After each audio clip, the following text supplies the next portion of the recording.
Kelangkaan minyak goreng curah dengan harga eceran tertinggi atau HET Rp11.500 per liter, serta minyak goreng kemasan premium dengan HET Rp14.000 terjadi hampir di seluruh pasar tradisional di Provinsi Jawa Barat. Salah satunya di Pasar Kosambi, Bandung. Para pedagang mengaku distribusi dua jenis minyak tersebut sangat sedikit, sehingga mereka harus menjual stok lama dengan harga yang melampaui HET. Khusus distribusi minyak goreng kemasan premium, para pedagang mengaku hanya mendapat masing-masing 2 dus berukuran 2 liter dan 1 liter setiap 1 pekan sekali. Itu pun dengan jadwal kedatangan yang tidak menentu. Kalau ada yang subsidi yang kemasan biasanya seminggu sekali gitu, kalau ada gitu juga. Itu dapat berapa Pak biasanya? Paling kadang sekarang agak dijatah, kalau ada juga paling 2 dusan lah. 2 dus 1 liter, 2 dus, 2 liter, 2 dus gitu, nggak bisa banyak. Alhamdulillah ada 2 dus. 2 dus. Tapi Ya, harganya masih harga lama apa udah harga baru? lama itu mah lama, harga lama ya. Berapa Ibu jualnya? 42. 42 ya, Iya. yang 2 liter. Iya, Kalau yang 1 liter ada Bu? 22 22. ada. Kondisi di minimarket dan supermarket pun setali 3 uang. Stok harian minyak goreng di seluruh retail modern di Provinsi Jawa Barat masih jauh dari kebutuhan harian masyarakat.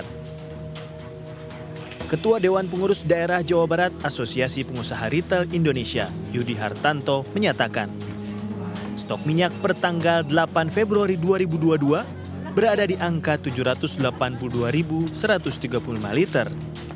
Angka ini masih jauh dari kebutuhan minyak goreng Jawa Barat yang berdasarkan hitungan Badan Pusat Statistik adalah sebanyak 1,5 juta liter per hari. Tinggal kita berharap dari pemerintah pusat, khususnya Kementerian Perdagangan, bisa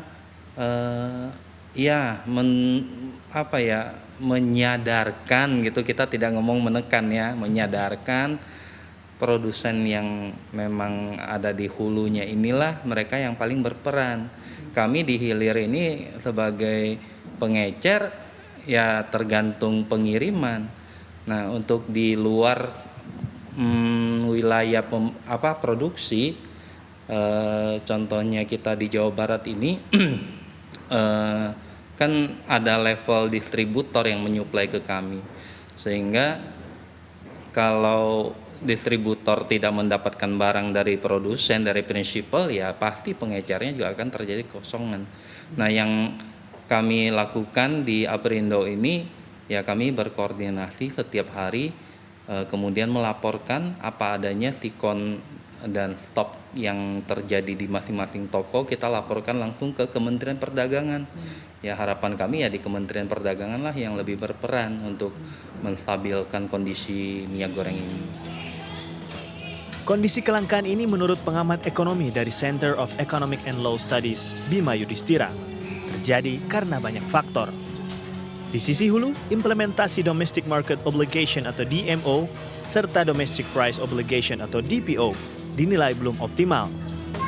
Kebijakan DMO mewajibkan seluruh produsen yang akan melakukan ekspor crude palm oil atau CPO mengalokasikan 20% dari volume ekspor untuk memenuhi kebutuhan CPO dalam negeri sebagai bahan baku minyak goreng.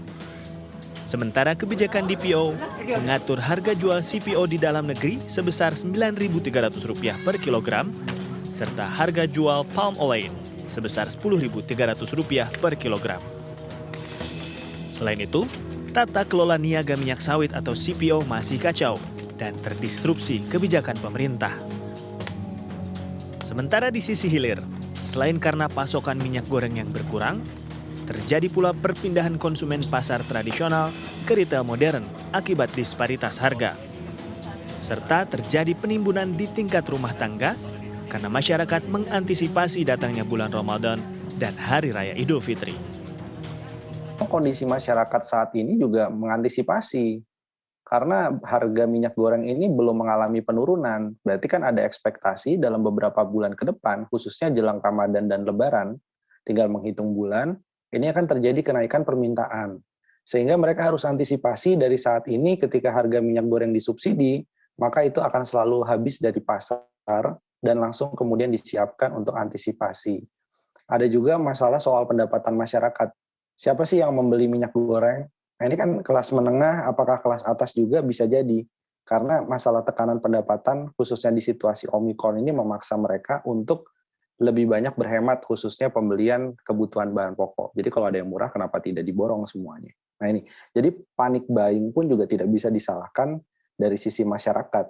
Karena yang memicu terjadinya panic buying adalah disparitas harga yang terlalu jauh antara harga retail sebelum subsidi dengan harga minyak goreng subsidi.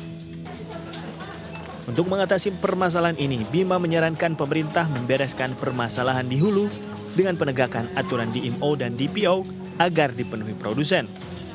Sementara di sisi hilir, perlu ada sanksi bagi pihak retail yang terbukti melakukan penimbunan atau menjual minyak goreng di atas HET. Selain itu, disparitas harga di pasar tradisional juga harus ditangani dengan menyelesaikan persoalan margin di setiap rantai distribusi yang nilainya mencapai 17% dari harga jual. Angga Putra, Rusman Rusmana, Bandung, Jawa Barat.